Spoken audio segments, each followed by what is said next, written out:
Good morning students. आज हम लोग पढ़ेंगे उपसर्ग एवं प्रत्यय। ठीक है, ये अभ्यास 3 है, कक्षा 8 अभ्यास सागर और अभ्यास 3 है। तो सर्वप्रथम देख लीजिए, यहाँ पे उपसर्ग है। तो उपसर्ग उस शब्दांश या अव्यय को कहते हैं।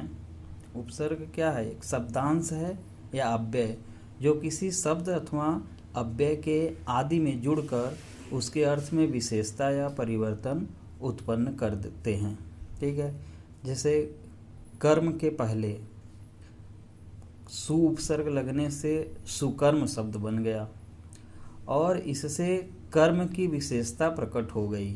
ठीक है, तो इसका अगर हम परिभाषा की बात करें तो उपसर्ग उस शब्दांश को कहते हैं जो किसी शब्द के पूर्व यानी पहले जोड़ा जाता है।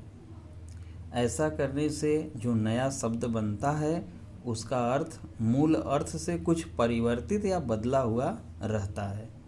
ठीक है, यानी यह क्या है? एक शब्दांश है। जो उपसर्ग है वो शब्दांश है और किसी शब्द से पूर्व पहले जोड़ा जाता है। ठीक है, अब जैसे यहाँ प्रश्न संख्या 1 में हम लोग देख रहे हैं, यहाँ लिखा है कि इन सब परिस्थितियों के बीच एक शाश्वत सत्य कभी नहीं बदल पाया है। ठीक है, तो यहाँ जो देख रहे हैं परिस्थितियों जो हम लोग देख रहे हैं, तो अगला प्रश्न यहाँ पे हम लोग देखते हैं। जो अगला प्रश्न है यहाँ देखिए, परिस्थितियों, इन परिधन स्थितियों।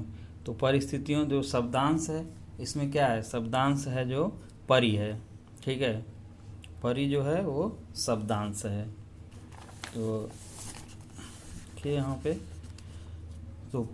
पे परि शब्दांश है और मूल शब्द क्या है? स्थितियों। तो इससे जो स्थितियों में परि उपसर्ग जोड़ा गया है तो क्या बना है?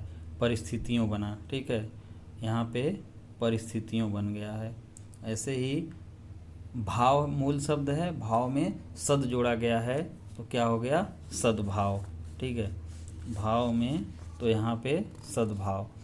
अहिंसक है तो अहिंसक में अ और मूल शब्द क्या है? हिंसक। और सुशोभित है, सु शब्दांश हो गया यानी उपसर्ग हो गया सु, और शोभित मूल शब्द हो गया। उसी तरह आदान में देखिए आ और दान, तो आ उपसर्ग हो गया और दान मूल शब्द। प्रदान में प्र उपसर्ग हो गया, दान मूल शब्द हो गया।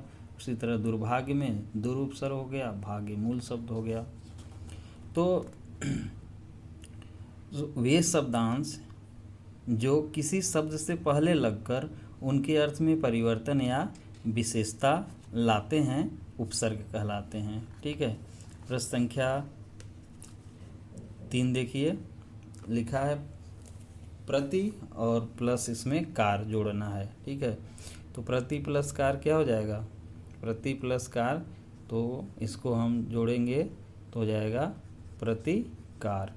ठीक है, तो ये एक प्रतिकार हो गया, प्रतिकार। इसी तरह से हम यहाँ उपसर्ग और ये शब्दांश है जो शब्द के पहले लगते हैं। ठीक है, तो मान अनु प्लस यहाँ मान करेंगे।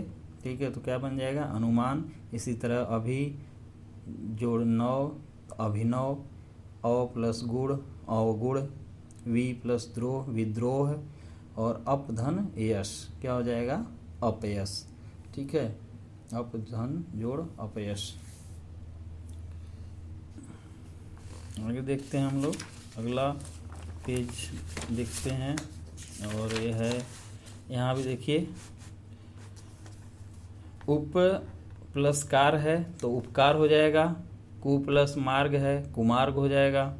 ठीक है, और दूर प्लस बल है, दुर्बल हो जाएगा। ठीक है, दुर्बल। और बे प्लस ईमान, बेईमान। ठीक है, बेईमान हो जाएगा। तो इस शब्दांश को जो उपसर्ग हैं शब्द के पहले लगते हैं और वे अव्यय या किसी शब्द में लगते हैं और उसमें अर्थों में एक विशेषता उत्पन्न कर देते हैं। उसी प्रकार से प्रश्न संख्या 4 है। ठीक है, प्रश्न संख्या 4 में कह रहा है निम्नलिखित शब्दों में उपसर्ग और मूल शब्द अलग कीजिए। अब आपको इसमें क्या करना है, मूल शब्द और अलग उपसर्ग को अलग करना है। तो देखिए एक निदान दिया है, तो निदान में क्या करेंगे, निदान में तो यहाँ पे उपसर्ग अलग करना है, तो नी को आप अलग कर दीजिए क्योंकि नी शब्दांश है और मूल शब्द क्या हो जाएगा, मूल शब्द हो जाएगा दान। ठीक है, नी और दान। ऐसे निर्भर है तो निर्भय में क्या हो जाएगा, निर उपसर्ग हो जाएगा और मूल शब्द क्या हो जाएगा, भय। ठीक है, मूल शब्द हो जाएगा भय। पराजय में परा प्लस जय, परिजन में परि प्लस जन, प्रस्थान में प्र प्लस स्थान। ठीक है, तो ये आपके उपसर्ग और मूल शब्द। प्रश्न संख्या 5 करा के निम्नलिखित शब्दों में उचित उपसर्ग जोड़कर नए शब्द बनाइए। उचित उपसर्ग जोड़ करके नए शब्द बनाइए। आप इसमें देखिए उपसर्ग आपको जोड़ना है। ठीक है, यहाँ पे मूल शब्द देखिए दिया है ना, मूल शब्द दिया है। तो जैसे हार है, तो अगर हार में अगर प्र उपसर्ग आप लगा दीजिए, प्र उपसर्ग लगा देंगे तो क्या हो जाएगा, यहाँ पर हो जाएगा प्रहार। ठीक है, क्या हो जाएगा, प्रहार। ठीक है, तो प्रहार हो जाएगा। और इधर देखिए यहाँ कहा है कि हमको इसमें से जोड़ना है।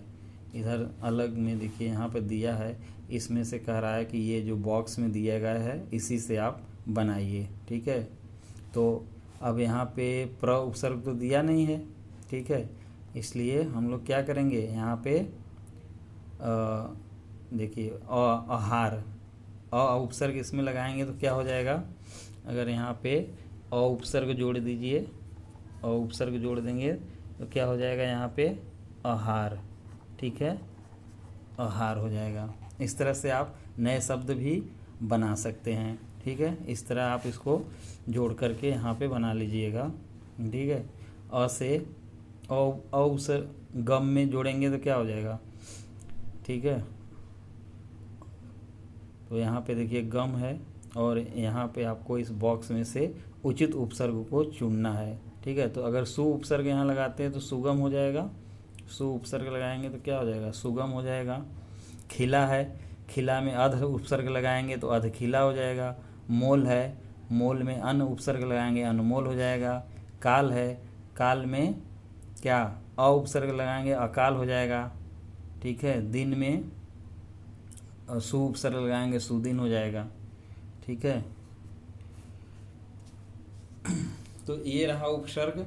आपको इस तरह से उपसर्गों के बारे में समझना चाहिए। ठीक है, उपसर्ग को हमें यह देखना है कि यह शब्द के पहले लगता है, आपको शब्द के पहले लगा देना है।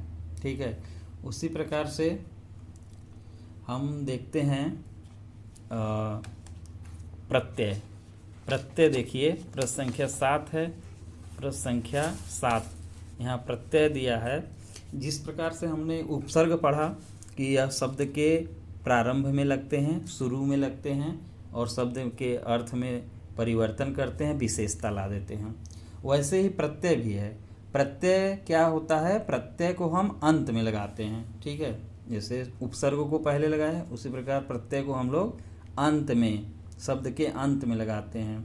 ये भी क्या है, प्रत्यय भी एक शब्दांश है। ठीक है, प्रत्यय भी शब्दांश ही है और वे शब्दांश जो शब्द के अंत में लगकर उनके अर्थ में परिवर्तन या विशेषता लाते हैं प्रत्यय कहलाते हैं। ठीक है, ये कहाँ लगता है, शब्द के अंत में।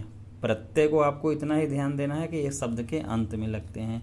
ठीक है, तो यहाँ पे देखिए स्वर्ग, स्वर्ग है, स्वर्ग देखिए मूल शब्द यहाँ दिया है।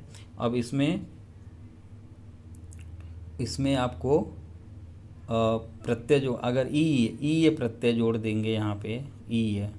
ठीक है, ई ये प्रत्यय अगर यहाँ जोड़ेंगे तो क्या हो जाएगा, क्या हो जाएगा, स्वर्गीय। ठीक है, स्वर्गीय। स्वर्गीय, ये आपका ये हो गया स्वर्गीय। तो ये मूल शब्द है स्वर्ग आपका, और प्रत्यय हमने जोड़ा ईय, तो क्या बन गया स्वर्गीय, स्वर्गीय।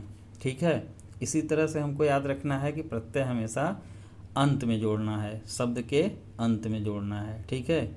अब देखिए यहाँ उदार है, ता जोड़ेंगे तो क्या हो जाएगा उदारता, उदार में ता जोड़ेंगे क्या हो जाएगा उदारता हो जाएगा।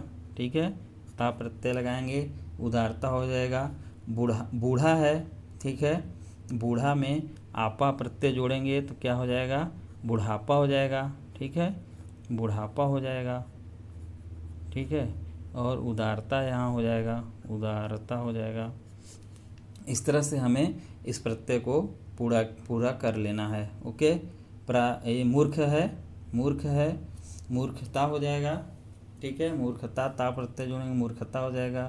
प्रारंभ में इक प्रत्यय जोड़ेंगे, प्रारंभ में इक अगर जोड़िए, ठीक है, इक प्रत्यय जोड़िए तो क्या हो जाएगा प्रारंभिक हो जाएगा, प्रारंभिक हो जाएगा, प्रारंभिक। ठीक है। तो इस तरह से हमको इन प्रत्ययों को जोड़ लेना है। ठीक है। गरीब में ई जोड़ेंगे गरीबी हो जाएगा, परिवार में इक जोड़ेंगे पारिवारिक हो जाएगा, स्त्री में तो जोड़ेंगे स्त्रीत्व हो जाएगा, बच्चा में पन जोड़ेंगे बचपन हो जाएगा, स्वभाव में स्वाभाविक हो जाएगा, इक प्रत्यय जोड़ेंगे तो स्वभाव प्लस इक। ठीक है, स्वभाव प्लस इक करेंगे, स्वभाव प्लस इक करेंगे तो क्या हो जाएगा स्वाभाविक हो जाएगा। ठीक है, स्वाभाविक हो जाएगा, स्वाभाविक। ये शुरू का जो वह है वो आ में बदल गया है, तो एक जोड़ेंगे तो क्या हो जाएगा स्वाभाविक।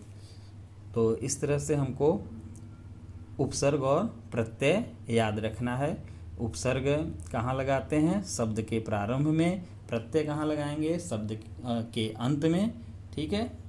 तो इन्हीं शब्दों के साथ आज का क्लास समाप्त होता है, और इस सब को आप लोग पूर्ण कर लेंगे। ठीक है। ओके।